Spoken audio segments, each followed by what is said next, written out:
Welcome to another Woman of the Week. This week, we have the pleasure of getting to know Becky Robins, Channel Corporate Lead with Fortinet. Hi, Becky. Thank you so much for joining me today. Hi, Jackie. Thanks for having me. We are excited to get to know you. So let's dive into those icebreaker questions. Where do you live and where did you grow up, if that's different?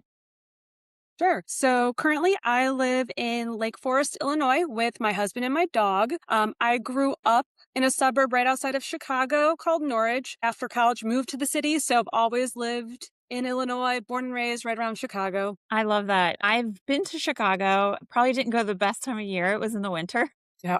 but it was gorgeous. There's so much to see and do there. All right, Becky, what is little known fact about you? Sure. So I am a cancer survivor. I was diagnosed with Hodgkin's lymphoma in 2023, and now I've been in remission for 2.5 years. I know I'm going to speak for everybody and say that we are so happy for you. Thanks. I imagine, like, leading into my next question, what are some experiences or transformational moments in your life? I think it changed my outlook on life. I feel like, when you hit one of those big ones that you don't see coming, that it really puts things into perspective for you. And you really learn to what matters and what doesn't. And I think coming out of that, it's just made me a stronger leader. In my job, in my life, just making priorities out of what matters and what really makes you happy. I think that a lot of times when I'm talking with people and you can always have a bad day, but taking into account of what makes you happy, what's going to get you through to that, and really leaning on my family, friends, work friends, that has really made a big difference in this. And, those things that used to get to me that would just bring me down and would be in my head about maybe something went wrong at work or there was a mistake made. It really puts things into perspective on how you fix it and you move past it. Because when you look back, some of that stuff is just you're not going to even remember it later on. And I think we do that and build it up in our head and make it so much worse. I couldn't agree with you more there. I can't imagine what that experience was like for you and your loved ones. But as you said, like, you took the most amazing lesson out of it in that, sometimes these things that we make so gigantic and so big in our head really aren't as big as we think they are. And they're probably things we're not going to remember.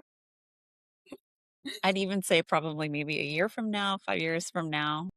So let's talk about maybe perhaps something you've learned earlier in your career that you wish you had known that you know now. I think you learn so much as you grow and experiences life. I think the biggest thing that if I could just go back and tell myself would be that don't judge your success on what others are doing. I think that in the end, you need to make decisions that make sense for yourself. I really live by my gut instinct. I feel like the times where I've had to make decisions where it's not an easy thing to make. And I've listened to my gut. I think those have always turned out to be right. When you're kind of letting other people get into your head and you're questioning it, usually that means it's the wrong decision for you. And if I could go back and just look at any type of like crossroads you've met, like you've experienced in your life, and really just listen to your gut, because most of the time it's not letting me wrong. And if I could go back and just tell myself to just not worry about what others are doing in our lives. I feel like there's all these milestones, especially as women, that you want to hit, especially by a certain age or in your career. And by judging, like going off of what other people are doing, is just going to get in your head and mess up your own path, because everyone has a path that works for them. And that doesn't necessarily mean it's going to work for you. Yeah. No, that's powerful and something that I completely agree with. I have even found myself, like, something you said really resonated because you said, as women, we have all these milestones and things that we want to accomplish. And, I think the older I get, the more I kind of pause and say, why do I feel like that? Like, is that really a milestone that I want? Or is that just something I think that I need to because of whatever belief system or what's going on around me? So, I know that what you said there is definitely gonna resonate with people. Maybe give them pause to go, "Is that really what I want?"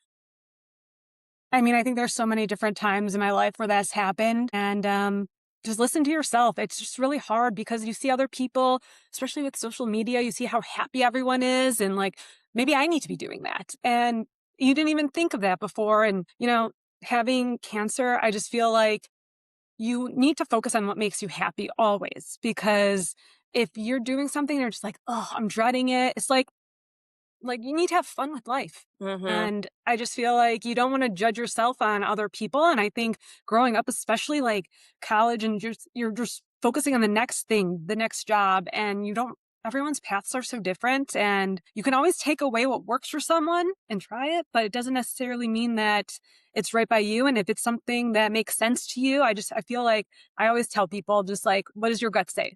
Gut instinct just is such a big deal. And I feel like the times I haven't listened to it, I'm just like, oh, I should have. Yeah, why didn't I listen to myself? I knew. Okay. How do you continue to grow and develop as a leader? I think it just really hinges on learning. As you grow, you're developing your own way of doing something, and that's really could be really successful, and you replicate it.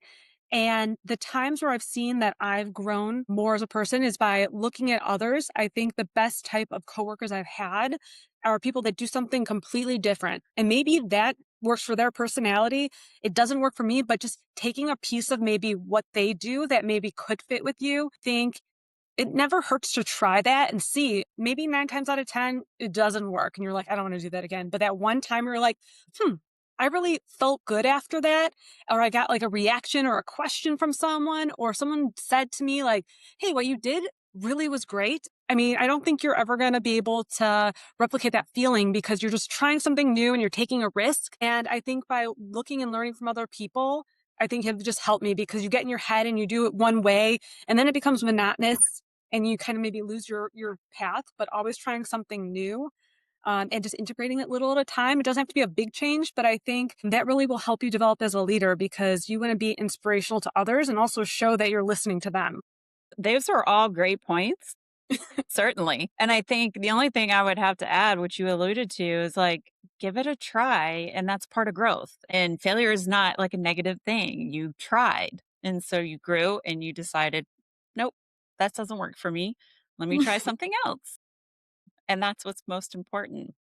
So, what characteristics do you possess that make you an effective leader? So ultimately, I think a characteristic that makes me a good leader is my directness. I hate putting stuff off. I love just tackling on issues, or if there's some kind of project, just getting ahead of it. Because I found in times where you kind of put it off and dance around it, that thing becomes a bigger issue in your head, or maybe something starts just kind of snowballing. And that's the times where you're like waking up or can't sleep. And it's like not worth letting something get to you that much. And I think by showing your directness and just laying out the facts and giving alternatives and just trying to resolve something just goes over so much better, and it makes you stronger as a person too, because you're not putting it off and letting it become a bigger issue than it actually is. And most of the time, stuff when you're not direct is not that big of a deal. You just need to just talk it through, and if it's something you that is a mistake or you can't fix, then you find an alternative, and there's always a path to move forward. So I think directness is definitely a big characteristic that I've learned from others. I mean, I've incorporated into the way that I do my job. That just helps me make sure others know where I stand on things. Hmm. That is fantastic advice. And I told you when we started that the time would fly, and it did. Becky, thank you so much for allowing us to celebrate you as our Woman of the Week. Thank you. All right, community members, please give Becky your high fives, share your comments and insights. I'm sure she would love that. That's how we grow and learn together. So until next time, have an amazing week.